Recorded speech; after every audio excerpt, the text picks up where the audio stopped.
கடைசி காலத்துல சூரியனை வரைஞ்சாருங்க. அதுக்காக தினம் தினம் சூரியனை கண்ணிமைக்காம மணிக்கணக்குல ஒத்து பார்த்துக்கிட்டே இருப்பாராம். அட, இதை ஏன் தினம் ஒத்து பார்த்துக்கிட்டே இருக்கீங்க?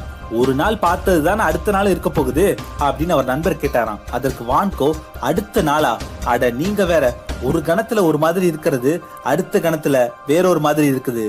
கணத்துக்கு கணம் சூரியன் மாறிக்கிட்டே இருக்கு. இதனுடைய தன்மை என்னை ரொம்பவே ஆச்சரியப்படுத்துது. அதனாலதான் தினம் தினம் நான் இதை உத்து பார்த்துக்கிட்டே இருக்கேன்னு சொன்னாராம். பாதி படம் வரைஞ்சிட்டு இருக்கும் போதே சூரியனை தொடர்ந்து பார்த்துட்டு இருந்தனால அவருடைய பார்வை பறிபோயிருச்சுங்க. பார்வை பறிபோயிருச்சா? அப்ப அவ்வளவுதானா? மீதி படத்தை அவரால் வரைய முடியலையா? அதுதான் இல்ல. எல்லோருமே ஆச்சரியப்படுற வகையில மீதி படத்தை பார்வை இல்லாமலே வரைஞ்சு முடிச்சாரு வான்கோ. நிச்சயமா சூரியனை நம்மளுடைய மூளை உள்வாங்கின மாதிரி அவருடைய மூளை உள்வாங்கல. அவருடைய மூளை வேறொரு தளத்துல சூரியனை உள்வாங்கியது. அதனாலதான் மீதி ஓவியத்தை வரைய அவருக்கு கண்களோட உதவியே தேவைப்படல.